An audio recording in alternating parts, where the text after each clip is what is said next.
Hi everybody, welcome back to the Eastfield Gunroom YouTube channel. We're outside today in the glorious sunshine. You might notice a bit of a change of scenery and we've got another special review coming in 2 seconds. However, first of all, thank you so much everyone that subscribed to the channel and watched the videos. The initial response has been absolutely overwhelming.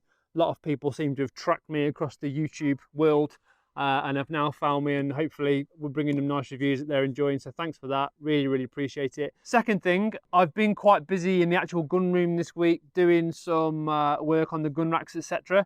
As a result of it, my hands are horrible, they're disgusting, they're covered in varnish and stuff. My hand looks like David Dickinson, so apologies for that. I have tried to scrub them, so don't be offended by my hands throughout the video when I'm handling the gun. So here we are on the 4th video, and the first 3, for those that have seen them, hopefully you've all seen them. If not, you know, they are on the channel, so do check them out. A real different style of guns. You know, we've had the small gauge, we've had a couple of very rare Miracous. Now, what I've got today to show you, and I keep saying this, the stuff we're going to show you is going to be rare, unexpected, exciting. Now this is a really interesting gun. Again, I keep saying it, but it's a gun I've never ever seen. I've seen a number of guns by this manufacturer, and the reason I've kept it in this box, this is by no way the original box, but it is synonymous of the period that the shotgun was manufactured. I mean, don't get me wrong, it is horrible, but the idea is just to keep you in suspense and to tell you what it is. We are going to look at a Japanese gun today, but it's not a Miracous for a change. Everyone knows I'm a huge Miracous fan, but when I realised this gun was available, I just had to buy it. Right, I'm going to put you out of your suspense, open the box, and here we go. So I would imagine that none of you will instantly recognise what this shotgun is, because if I saw it from a distance, I would have an idea, but I certainly wouldn't know exactly. Now, I'm going to take it out of the box, then we can move the box out of the way and put it in the skip where it belongs. Continuing the theme of what we did in the first video, this is another gun from the late 1970s up until the early 1980s. Now, let me just give you a little bit of a history of the kind of brands that were around, certainly in the UK at that time. There was an explosion in sort of 1975, 76, maybe slightly before that, of Japanese gun manufacturers hitting the UK. We had the likes of Miracous, we've already talked about, we had SKB, and we had Nikko. Believe it or not, at the time, Beretta and Browning were, apart from the B25, which was handmade, which was kind of the pinnacle that everyone aspired to, Beretta weren't even on the page. They produced some guns, the S55, S56, which quite frankly were horrendous and are probably now all washing machines, I would have thought. So you had, like I said, an explosion of Japanese manufacturers. You've got Miracous being bought in by Parker Hale. You've got Nikko, who were imported by the Hilton Gun Company in Derbyshire. And you'd got SKB, who I think were imported certainly at the time-ish, don't quote me on this, by BSA, who obviously are more renowned for their air rifle stuff. The gun I'm going to show you today is technically manufactured by Nikko, but its market is under a different name. So Nikko was founded mid-1950s, and I think they started coming into the UK probably about 1973 or 74. There's a whole host of Nikkos out there. You've got some 600 and 700 series game guns, 612, 712s. The trap guns and the Skeet guns, 5,000, 6,000, very popular. There was quite a range available back in the 1970s. We'll hopefully bring you some more of those models in later videos. But what Nikko did, as well as producing some sort of standard stuff, they also produced some very high grade stuff. What's interesting with the gun I'm going to show you today is that it's a limited edition. I believe 150 were manufactured worldwide. And what's interesting is it's not a pristine example that, you know, has been put away in a cabinet, never shot. This is a gun that's been used, been loved, probably cherished, I would have thought. Again, as with a lot of the guns we managed to obtain here at Eastfield Gunroom, this has been in the collection for a number of years. The story behind the previous owner was that he saw one, wanted one, had a single opportunity to buy one and had to do it, and that's just how it is with some of these older collectible shotguns. So the model, okay, is a Shadow Grand Prix Skeet. Now, Nikko and Shadow are the same thing. So this gun would have been manufactured by Nikko, I believe, looking at the proof marks and the style of the gun, 1978, 79, something like that. But at the time, and I've got some evidence to support this, the Shadow brand was actually imported by Gunmark. So this is an advert from a 1979 shotgun review, I believe, and it's an advert for the Gunmark Shadow. What I suspect happened, and I can't confirm or deny this, I'm sure some of the shooters of an older generation might be able to help me out here, is that Gunmark, which is now GMK, part of the Beretta group, import Beretta, Tikka, Seiko, huge company, wanted to bring in Nikko shotguns, but they weren't allowed to bring them in under the Nikko brand, so the name Shadow was born. That is my understanding. Most people will remember the Shadow for being the Shadow Indie models, and by that I mean the characteristics of which we've got some on this gun. Great big 20mm airflow wide rib, ventilated fore end, and of course these slotted no rib barrels, if you like. To put things into perspective, which I always try and do, at the time Nikko and Shadow were huge. In fact, this advert here talks about the fact that it was previously, this is the Shadow 7 and Shadow Indie models, none of these two, this is not on there, had sold out the previous year, and this advert boasts the fact that they were now available and they were still at 1979 prices, so I can assume, you know, this is probably come from a 1980 magazine. I didn't have the magazine, I bought the advert. At the time, absolutely massive everywhere, skeet and trap guns in particular, alongside your Mirakus and alongside certainly your Winchesters, which is a brand we've not yet looked at, but we will certainly be looking at it on this channel, so do stay tuned for that. This was a serious competition gun in its day. Aside from something like a Miraku 800 or a Browning B2G Skeet, these were a lot of money. So the advert here, which I'm going to refer back to, talks about a recommended retail price of £558 plus VAT for the basic version of this gun. It's not the Grand Prix, just the Shadow Indie, which hadn't got side plates and wasn't as ornately engraved, etc, etc. So to put things into perspective, that's about £4 today. So you'd be looking at something like a Beretta 694 or a Browning Ultra XS Pro. So quite a serious gun in its day. So moving on to the gun, 1979, 1980, Japanese manufacturer, which, like I said, at the time was booming. Hilton Gun Company were bringing them in their droves. Having previously worked in the Derbyshire area, I can tell you I've seen dozens and dozens and dozens of Nikko manufactured guns from people that bought them in the area, you know, at the time when they were being imported. And like I said, I've never seen one of these. The opportunity came up to acquire it, and I thought I had to have it, regardless of the fact that it's a bit old, it's showing signs of wear, because it is a quality thing. So to start with, what's quite interesting is the action itself. The finish is a coin finish. Now, a lot of the previous Shadows I've had through my hands have been a more kind of nickel-y rather than a brush finish. Again, I don't know if this is manufacturer finish or not. It might have been polished, I don't know, but for me it looks like it's manufactured finish. So brushed finish, really nice scroll work. Now, what's quite interesting is it's quite a chunky, clunky looking gun. You know, you look at a lot of the modern side plates like Miraku MK11, Beretta 687, EELLs. They're not quite as bulky looking as this, and this is quite a bulky looking gun. I can only assume this is the probably one and only time Nikko Shadow decided to manufacture a side plate, and that's why it looks the way it does. So nicely engraved top lever, engraved on both sides. You've got a little bit of pitting starting at the bottom again, which is commensurate with age of the gun. And on the bottom, you got a full tank trigger guard and Shadow on the bottom, and a nicely engraved trigger. The actual design of the gun is not hugely different to a Miraku in terms of the depth of the action. So if I just take the barrels here, you'll see what I mean. It's not like a Beretta, it doesn't hinge on the stub pins, but it has got a full length bolt in the bottom, which you'd find, like I said, similar to a Browning.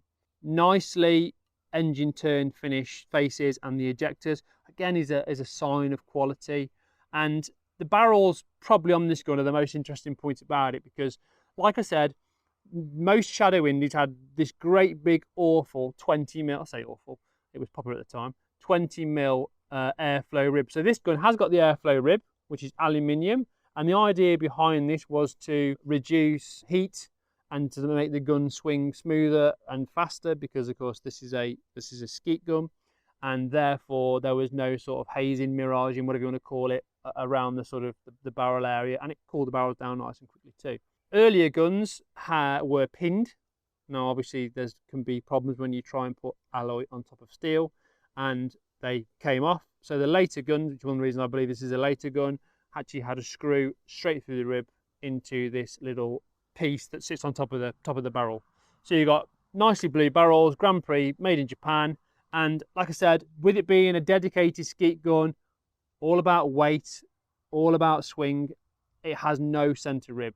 You will see this on skeet guns that have been manufactured since, the likes of Beretta DT10s, Prats, etc. You've literally just got the two pieces here, which are to hold the barrels together effectively. A little bit of engraving on the edge of the barrels, and at this end, it's a skeet gun. So as you would expect, 27.5-inch barrels. It is choked purposely for skeet. If we go back to this period again, late 1970s, early 1980s, sporting was only just starting to become a thing, certainly here in the UK. So prior to that, if you bought a clay gun, it would be for skeet or it would be for trap. So you would have a shorter barrel gun for shooting skeet, 26, 27, 28, and then usually 30-inch barrels for shooting trap, although there are various anomalies, a sort of 29-inch Prats, Miracus, etc. of that era. So like I said, you couldn't really buy a sporter. Skeet was what people did, English and Olympic, and this is a dedicated skeet gun. So most people on a Sunday morning will go out and shoot skeet, because sporting, until we got to about 1982 or 3, didn't really exist in the UK. And for those that don't know what sporting is, just to give you a very, very brief insight, it's basically a simulated game whereby you shoot a variety of different targets, different speed angles, etc. So the balance is one of the things that presumably was worked on the factory, because it's absolutely on the hinge pin. Spot on. So weight between the hands, great for fast moving skeet shooting, which of course is what the gun was specifically designed for, no other purpose. Someone who owned it may have shot a bit of game with it, but I think it's an out and out competition tool. As we look at this gun, 40 plus years old, you will be able to see quite close up that there's marks on it, there's pits in it, there's dings in it, etc. But from my point of view, it's all original. We could have the wood stripped back, we could re-black the barrels, etc. But it takes away that patina, that originality, that nostalgia from the gun. This is particularly apparent to the woodwork, because this particular shadow is very, very skinny in the comb, which again, at the time, we've moved on a long way in terms of gun fit in the last 40 years, but back then it was all about having skinny combs and shooting with your cheek kind of off the stock.